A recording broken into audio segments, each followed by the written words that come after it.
am tired of having panic attacks in my high school bathroom. I am tired of your thoughts and prayers after every single mass shooting. I am tired of seeing total inaction on your behalf while I grieve my murdered friends and fellow Americans. I am tired of doing active shooter drills with my first grade students at the local Hebrew school. I am tired of living in fear. I am tired of the side effects that come with being part of the mass shooting generation. Sincerely, every single American student. Hi, my name is Jules Oringel. I am a 17-year-old high school student from Charlotte, North Carolina. Like I just mentioned, I identify myself as part of the mass shooting generation. I was born 2 years after Columbine and have grown up doing lockdown drills. To many of us, our nation's mass shootings and gun violence is heartbreaking but can seem distant. However, to me, this is deeply personal. On February 14th, 2018, I had just returned home from school when I received texts from my two closest friends from the Jewish sleepaway camp I have attended for more than half of my life. They were hiding in their classrooms and told me that there was an active shooter in their school. The shooter would end up murdering 17 students and teachers, including fellow camper Alyssa Al-Hadaf. After the shooting, our entire camp community was traumatized and struggling to grieve Alyssa.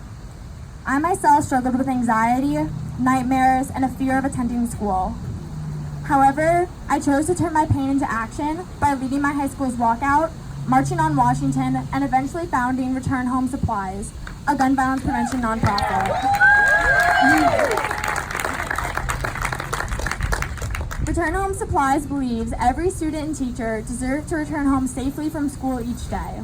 By selling school supplies with designs meant to bring awareness to this public health crisis, we are able to donate to leading gun safety organizations like Moms Demand Action and March for Our Lives.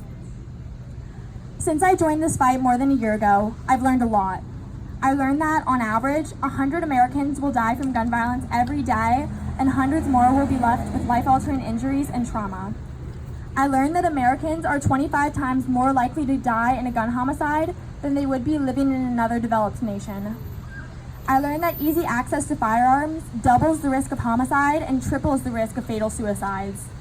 Despite these startling facts and the countless others you will hear and read about, it all just doesn't seem real until your loved one becomes a statistic.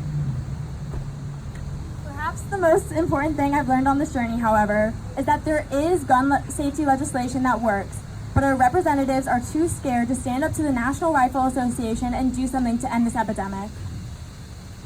I am here today to ask our elected officials to pass red flag laws and update our background check system. I frankly do not care how many millions of dollars the NRA pays you to stand idly by as your constituents are shot and killed. These pieces of legislation have been proven time and time again to save lives. Let's start with background checks. 85% of American voters support background checks for all gun sales, and they support this legislation for good reason. For example, after Connecticut implemented a law requiring background checks at the point of sale, the state saw a 40% reduction in firearm homicides and a 15% reduction in firearm suicides. Because the current federal background check requirements only regulate sales through a licensed dealer, 42% of gun owners surveyed in a March 2018 study had acquired the most recent weapon without a background check.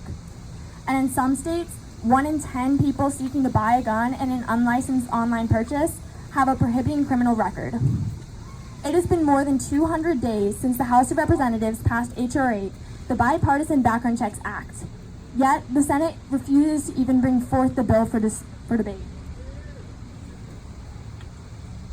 Majority Leader Mitch McConnell and his fellow senators must pass this before more Americans are shot and killed. Next, red flag laws. This legislation allows law enforcement to temporarily seize firearms from those who are a threat to themselves and to the community, while still ensuring due process for the reported person. Because the law permits rights restoration and fair trial after the temporary suspension, it allows for due process, thus is protected under the United States Constitution's Fifth Amendment.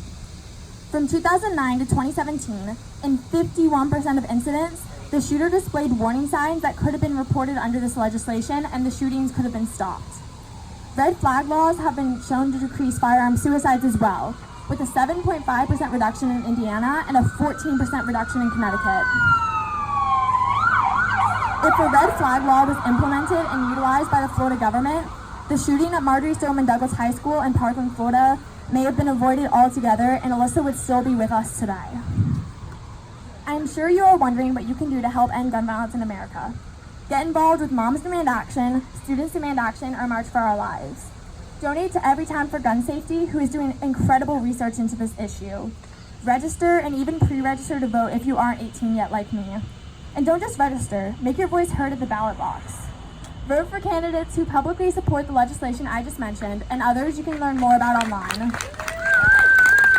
Contact your senators and demand that they vote in favor of updated background checks and red flag laws. And please, consider supporting my nonprofit, Return Home Supplies.